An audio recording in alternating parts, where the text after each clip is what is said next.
Jeshi la Madagascar limechukua madaraka kutoka kwa serikali ya kiraia baada ya Rais Andry Rajoelina kuripotiwa kukimbia nchi, hatua iliyotangazwa na kamanda wa juu wa jeshi Kanali Michael Randrianirina mjini Antananarivo. Rajoelina ambaye awali aliingia madarakani mwaka 2009 kupitia mapinduzi yaliyoungwa mkono na jeshi ameng'olewa madarakani baada ya wiki kadhaa za maandamano makubwa ya vijana waliopinga umaskini, kukatika kwa huduma za umeme na maji pamoja na rushwa serikalini.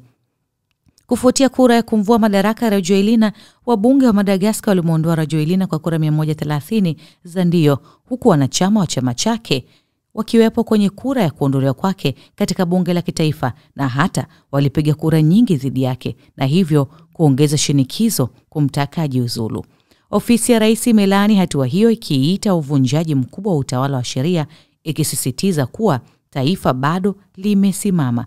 Harakati zilizomng'oa Rajoelina zilianza kama maandamano madogo ya vijana waliopinga kukatika kwa umeme na maji, kabla ya kugeuka kuwa vurugu kubwa iliyoungwa mkono na vyama vya wafanyakazi na mashirika ya kiraia. Jeshi limeahidi kuunda serikali na kufikia muafaka, ambapo Kanali Michael amewaambia waandishi wa habari nchini Madagascar baada ya kutangaza kuwa kitengo maalum cha jeshi maarufu Kapsat kimetoa mamlaka. Alipoulizwa kama watafanya uchaguzi, alijibu, bila shaka hii itafanyika ndani ya miezi 18 hadi miaka 2.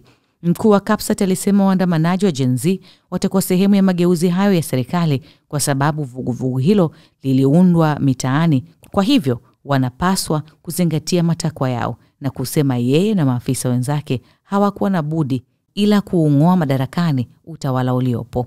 Rais Rajoelina alizungumza kwenye upande wa Facebook weekend hii na kusema hawezi kujiuzulu. Mpaka hivi sasa hakuna maoni kuhusu yeye.